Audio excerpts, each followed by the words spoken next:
Andre Huey, and welcome to Inside Politics, the St. Martin edition, as we're interviewing candidates contesting the August 19 elections in St. Martin. I'm here with the, what number are you on the? I'm the number 4. Number 4 candidate. On the Soualiga Action Movement. Right, Soualiga Action Movement, the SAM party, Mr. Peterson, Claude Chacho Peterson. That's correct. Everybody call him Chacho. How are you doing? I'm good, Andre. Thank you very much for this interview. Thank you for inviting me to do it. Right. You've been involved in politics. You were elected first under the St. Martin Christian Party some years ago. And now you've decided to throw your hat in the ring again. Yeah. Why the SAM? Why the SAM? I would say because I first of all decided to throw my hat in the ring after 4 years, Andre, of being out. I decided that after 2020, when the party lost the seat, I decided I would take a step back, go back in the private sector, and refocus on my career, which I've done. I'm presently working at the airport as a senior project coordinator with the project management unit. So that has been a great experience since 2022. I also worked a little bit at the Bel Air for almost a year, I think, a little over a year, where I worked at the front desk, and I got an opportunity to experience the tourism sector, which is one of my passions as well. And you know, throughout all that time, I got the opportunity to observe the new politicians that came in. And honestly, I think that the maturity is lacking. And I think that this time we see it even more, Andre, because now we went from not only having election every year and a half, 2 years, now we had this is going to be 2 elections in 2024. So as one that always follows all of the issues plaguing the island and always staying in touch, I decided, you know what, it's hard for me to stay on the sideline knowing that there's solutions and my background that I can assist. So I decided to do that. Why the SAM party? Is because in the past, in 2018 to 2019, I was in a coalition with UD. Yes. And then Member of Parliament Franklin Myers and myself, we were able to reach to see eye to eye on many things. I saw him as a man of his word. I am a man of my word, so it made it a lot easier when we started to discuss over the years about potentially him coming with a party. For me, it was an easy transition to say, you know, once he made the decision that he was coming with SAM, I gave him a call and I said, actually, I'm the one that called him. And I said, hey, you know, if this is serious, if it's real, I'm fully on board on the team and I'm ready to serve. Right. Now, walk us through some of the experiences you would have gained being in government some years ago, and how that experience, some of the things you were able to accomplish, and some of how that experience now will help you as you look for Parliament. I love that question, Andre. It's probably the best question I've gotten this year so far. One of the things I can start by saying is being I was a faction leader for the SMCP in the coalition, and having experienced what it is to be in a coalition with 8 different individuals and all the different personalities. Not only I was able to confirm a lot of the things that I knew even before getting in, I also learned a lot more about how to navigate in such a coalition setting. As a party, as SMCP, we had actually spent a lot of time, myself and the leader and some of the others in the party, putting a strong coalition accord together. What did happen to us regretfully is, you know, after getting so caught up in the day-to-day politics of that coalition, we let that accord slip off the table. And that is something that I would never let happen again should I be part of a coalition. I believe that a lot of the guidance on how things are done in the coalition should be spelled out in that coalition accord, and you should stick to it. That's a document that should always stay on the table. So when the coalition meets almost every week. I think the first order at the beginning of every meeting is to refer back to that coalition accord. Yes. That coalition accord is supposed to govern how you deal with each other, how you deal with a council of ministers, how you approach certain situations, for instance, when there's issues that come up in the media. Because as individual MPs, we all have our supporters and we all have people that contact us. And if you don't know how to navigate those waters and how to manage that, it ends up becoming pressure points that the opposition use to throw down the government. And as we have seen through the successive years of all the failed governments, the governments that have fallen, it usually starts from opposition. Yeah. And it usually starts from people from the outside that are feeding internal information, sometimes from the government-owned companies, from the council of ministers, from the government apparatus, and those have become the pressure points that are used to mislead the people in many ways, so that the government falls. I am one, Andre, that believes that your role as an opposition, or better said, a minority member of parliament, is not to focus on throwing down the government. I mean, if you didn't make it part of a government coalition, why don't you give that government coalition 4 years the opportunity to serve for 4 years? The former government, I should say the former, the UD and UP party, they were the ones in opposition that were fueling the downfall of the UD and the SMCP coalition. Nevertheless, I was very vocal on social media that I wanted that government to last for 4 years. Yes. Why? Not because I felt that they would be a great government, but more I felt that the country needed a break, and we needed to also be able to put the accountability where it lies. And as we're doing the interview now, GB gone, That's so that's going to be our about. next transition. But Yes. so that those are things that I learned. Beyond that, as an individual MP, as I told people in the past, and I have since heard new MPs repeat the same things, is my first year as an engineer, I'm not a jurist, so it took me time to get into the whole motion of how Parliament works and how to effectively do my job with the assistance of my faction staff. I considered it my freshman year of college, so I had my freshman year as a member of parliament, so I have all of that out of the way. So if I am elected tomorrow, I am ready to hit the ground rolling.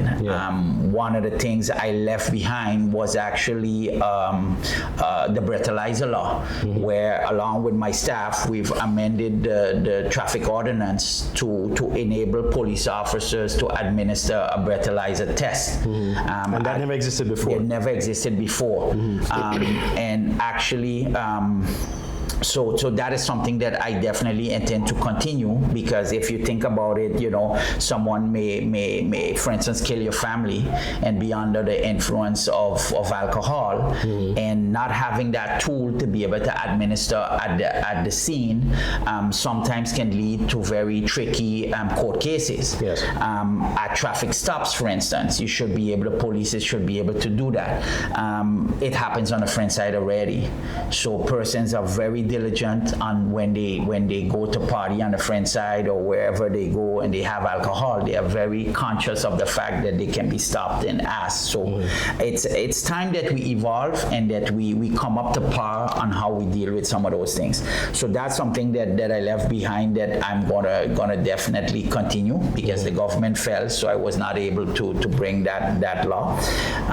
But all in all, like I said, I'm fully ready and on the functioning of Parliament and knowing exactly how I'm gonna proceed. All right. Let's talk about, before we get to the GEBE issue, you raised the issue of the falling of the government, the fragility of the government over the years. Correct. what, and I've asked almost every candidate I've interviewed so far, how can we solve that problem? Well, for me, this is not a new issue, because remember, I am actually running in my 4th election, Andre. So in the space of 8 years, from 2016 to now, this is the 4th time I'm going to run. From 2010 to present, we have had 7 elections. That's more than 2.5 times what the Constitution prescribes. As an engineer, again, when I put on that cap, the system itself, which our electoral system is a derivative of the Dutch system, it's not failing nowhere else in the kingdom. Holland is working, Curacao is working, St. Martin is working. Aruba is working. But St. Martin is failing. Now, if something failed consecutively so often, right? As an engineer, you're taught you have to look at the system, because that means the system is not working for your particular parameters. And in our case, the majority, I don't think, is there among the politicians, and I don't think that that's the way we're going to solve it. Over the years, I have spent a lot of time analyzing and looking at possible solutions. I can throw out one of them that I looked at is the British system, but that would entail us segmenting the island into districts. Right. And I think based on the present vote buying situation that we see on this island, I think that's another dangerous potential precedent that you're setting. So I took that one off the table. The other one is the top 15 vote getters and coming out of the election would be elected. We could do that, but then you would have to run then as individual candidates, right, and no longer parties. based on a party. But then when we do that, that would also mean now you have 8 individuals having to form a coalition instead of maybe 3 from a party and 2 from another one. And that is possible, but that would also mean we would have to elect the prime minister, and the prime minister would then select the council of ministers. Right. And then based on their outcome of that election, they would know whether they have majority support in parliament or not. So I took that one off because it's a lot more complicated. Now, what I did do this time, something I started to work last time, is I came up with a hybrid model. And the hybrid model is basically a combination with our present system of doing it on the Dutch side and the French side runoff system. Right. So I can briefly give you the basis of it. We would have election, like say this month, the Monday, August 19, and then we would have election the next week on a Monday again. The first round election, all parties would run. At the end of that election, only the parties that achieve a certain percentage would be able to move on. Right. Okay. The percentage I came up with is 51% of the quota that is required to get 1 seat. Right. So if you don't achieve that, you don't get to move on to the second round. So what that would do would eliminate a lot of the smaller parties that didn't get the support and the legitimacy from the voters. It also brings back those voters in the pot. So those voters now need to have that discussion. It also means that the party leaders of those parties that didn't make it could choose to endorse another party or not. So that would be the first round. In the second round, coming out of the second round, the party that has the majority of votes, even if they're leading by 1 vote, would automatically get 3 bonus seats. So they would start off with 3 seats. Right. And then the remaining 12 seats would be divided up among the parties based on the votes that each party received. So the second round is what would count? The second round would count. Yeah. Okay, the first round to eliminate the parties that didn't get the legitimacy. Yes. The second round, the leading party would get 3 bonus seats, and then the other 12 seats would be divided up among the parties based on the amount of votes that they received. Right. And of course, that includes the residual calculation, the residual seat calculation. That would still apply. So just as it is done now.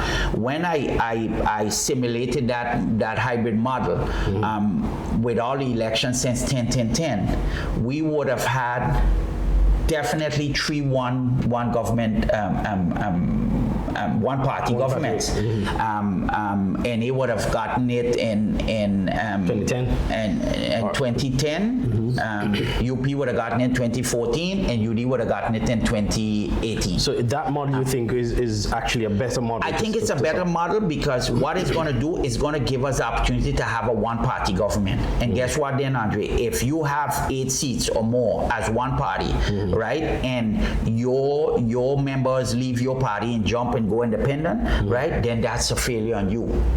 Okay, it's not no longer blame the other party in a coalition. It's not no longer who's going to own a minister, right? Because then you have all the ministries, and you become accountable for everything the government does. But a party could also choose to say, well, I have 8 seats, but I want to bring in, of course, another party with another 2 or 3 seats. Exactly, yes. And that makes it even stronger. But then remember, you're bringing a party, and that party then doesn't come in as a bully. Right. You understand? Because I have 8. Right. You understand? So they don't really need you. Exactly. They don't need you. I would like to have a stronger coalition with you, but things. So I think what people need to understand, and I heard one of your candidates mention, one of the candidates mentioned on one of your interviews, that the party should own the seat. Right. That has been tried already by William Allen in 2016, and the Council of Ministers in Holland shut it down. Right. Because it's not constitutional. It's anti-democratic for a party to own a seat. What people need to understand is as soon as you take the oath, right, you become responsible for that seat. Yes. Doesn't mean you're not part of a party anymore. You're part of a faction, but you take the oath that you're gonna do things, vote your conscience, that you're gonna uphold the law, that you're not gonna do illegal things. Right. Now that could also be your party trying to force you to do something that's against your conscience.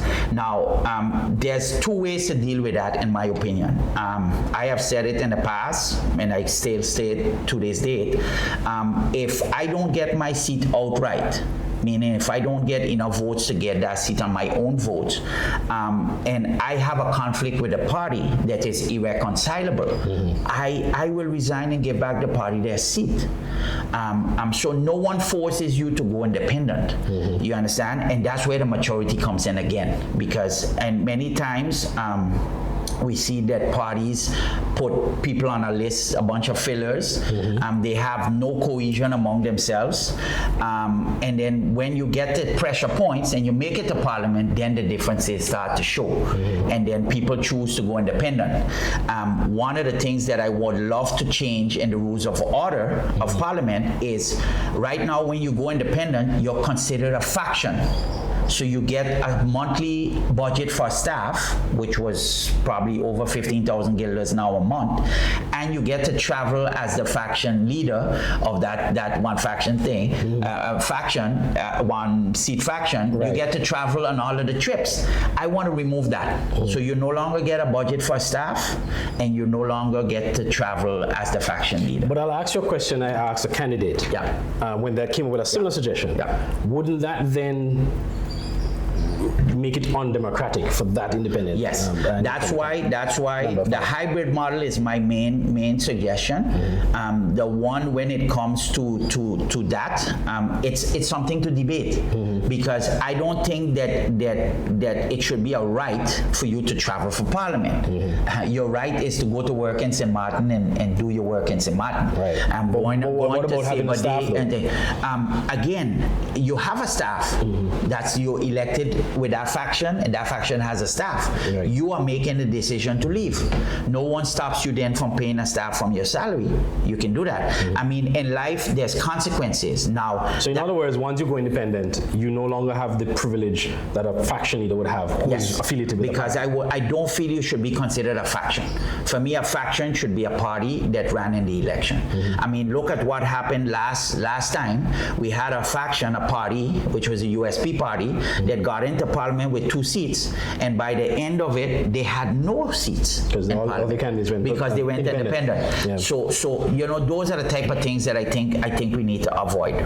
But so in other words, making becoming an independent member of parliament unattractive. You want to make it unattractive. You want to de-incentivize, going independent.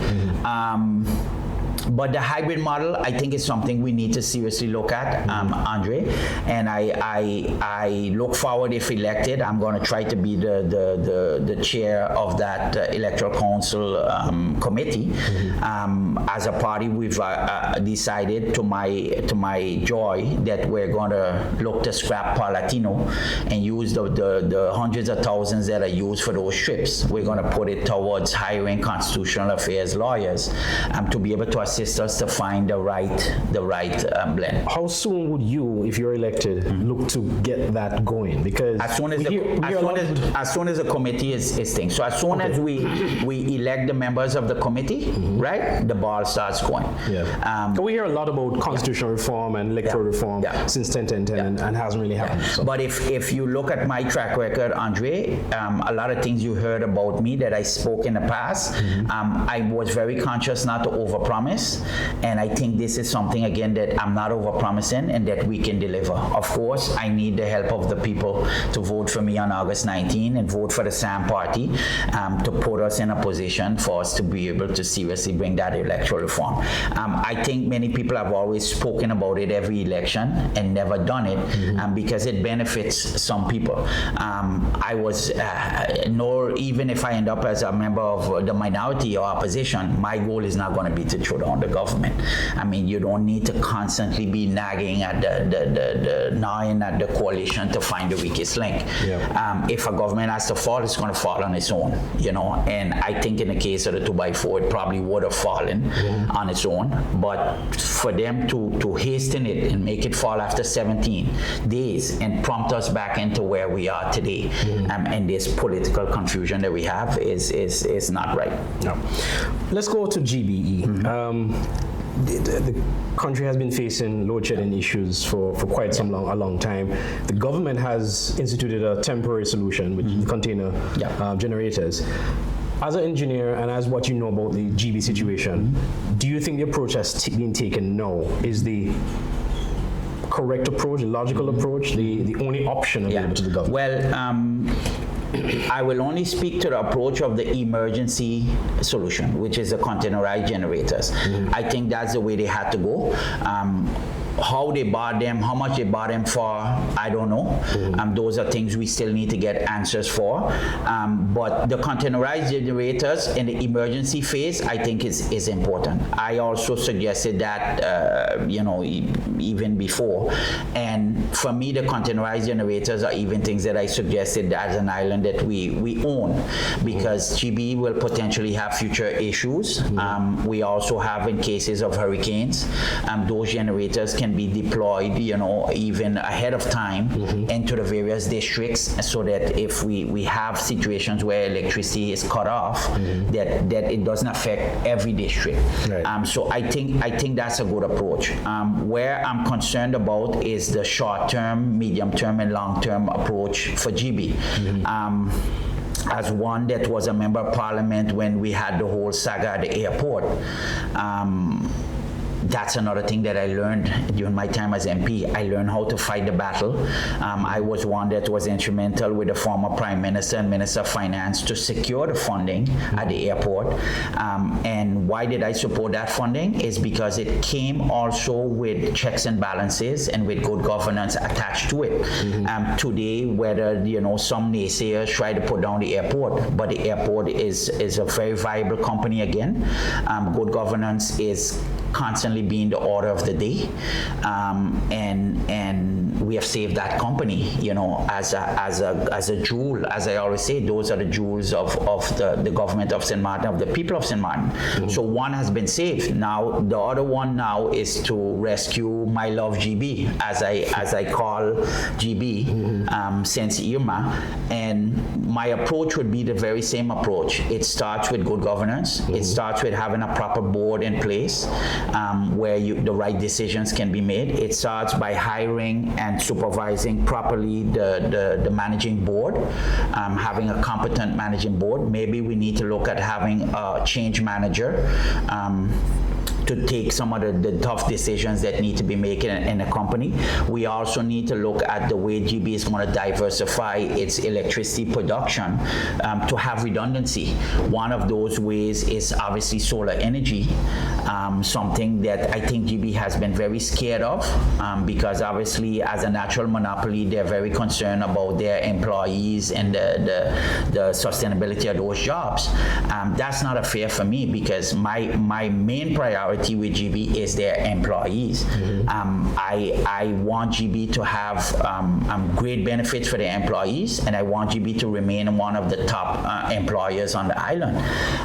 We have engineers coming back, we have auditors, we have people in the finance, in IT. Those are jobs that they should get in our government-owned companies. That being said, one of my ideas I think should take place is I think GEBE should have a solar energy department dedicated only to renewable energy. To renewable energy. But let me even touch on that because we've seen a lot of countries try to implement solar energy. Still, it's not something that's become mainstream as yet. Yeah. How realistic can we here in St. Martin implement renewable energy that can sustain, that is sustainable, and that can meet the energy demands, or help to meet the energy demands? Well, let me lay it out very simply for you. Don't get me wrong. I am not one that believes we can go 100% solar. That's not going to happen. We're going to have to continue producing electricity the way we're producing it now. I would like to go away from some of the heavy fuel, right? But what you do is you have to have redundancy. In every system, you have to have redundancy. So when you have one engine go down, you have to have another source to compensate while you're getting that engine back up. Solar energy can be that. Our disadvantage, we don't have big expanses of land. So like say in St. Kitts, you got a lot of flat land, Antigua, other places. But the way we can do it is using, first of all public buildings, right, can get solar panels. And then you can have a solar policy, a solar law, which enables people to put solar panels on their homes. And the idea is that power, right, is fed back to the grid. Okay, so it's going to lower your electricity bill as a consumer, right? And if you produce more than you use, you're going to get a credit from GEBE. So it helps GEBE also from having to make the big investments and continuously buy in more and more engines. Because the problem is that the country is continually growing with construction and development, something that we need to look at also on a global sense. So you need, in my opinion, we need to get between 20 and 30% of GEBE's production of electricity needs to come from solar. I think it's possible. Like I said, I want to see GEBE be one of the leaders with that solar energy department, not only to buy back the electricity from the solar panels, but I also want GEBE to also be able to sell solar panels. I want GEBE to be able to finance solar panels. And then so basically I could get my solar panels from my house from GEBE. GEBE comes to my house, gives me an estimate, right? Helps with deals with the whole installation and connection, the servicing, and guess what? Every month I get charged on my bill. So the financing is done via GEBE, and GEBE can use banks, team up with banks, and basically I pay it on my bill. And guess what? If I have a credit with GEBE, then GEBE actually can take that credit and pay. Right. So all in all, I think this is where we need to go as an island. And that needs to be done in the short and the medium term. I think also there's opportunities for strategic partnerships. One that pops out at me is ADF, which is also situated on the same island on the French side. Right. Many people don't know, but this has been probably over a decade now, that there's a transformer house by the border there in Bellevue that ADF paid over 40,000 euros to customize so that they could drop the electricity from 220 to 110, but we have never hooked up to it. So those are the type of things that we need to look at. Strategic partnership with ADF may also open the possibility of getting better rates on engines, better pricing, and so we need to clean up the company. We need to rescue the company. And right now, GEBE, my concern with GEBE is not a technology issue. That's not where GEBE is failing. The main thing. But it's more of a governance issue. And that is my next point before we wrap up.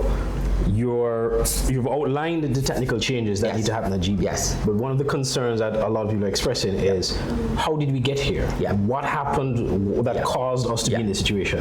What, in your view, needs to be done to avoid another situation like Well, the first thing needs to happen is a proper board, because we have all had too many political boards in the past, right, where people put all kind of people that are not equipped to be on those boards for political reasons, and then that's how they deal with contracts and different things, and then many times that's where you get the constant conflict with the managing board, because if the managing board is not doing what these politically appointed board members want, with their handlers behind the scenes, then they start to villainize the managing board.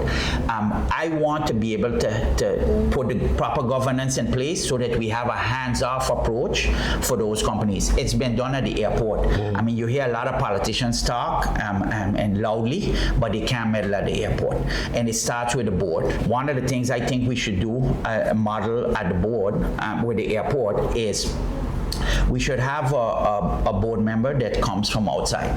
So someone could be from anywhere in the world, could be from one of the other islands even, but someone that has no question on their competency of companies like GEBE. That person immediately brings an element of professionalism to that board. Usually we may come with paying them some more than a regular board member, but I think we should do that, because that's going to also elevate all the board members that go on that board to learn from that individual board member.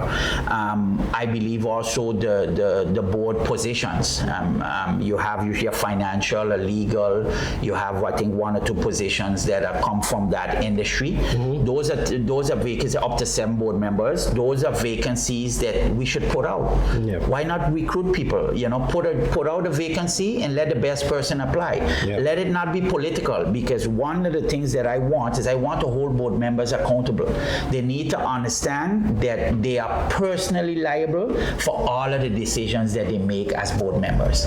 And if you're going to come on a board for 1,500 guilders, right, for basically to put yourself in that liability, you better be ready to do it properly. So there should be more accountability for board members. More accountability, and by doing that and implementing the proper good governance policies, a whistleblower policy, for instance, within the company.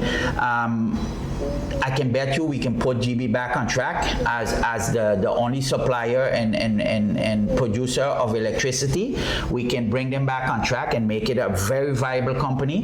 Make sure that their employees also, some of them can be retrained to work in that solar energy department, and make sure that the company continues to grow and that the employees can finally get back all of the benefits that they've lost since Irma, because it was first Irma and then it went over to the hack.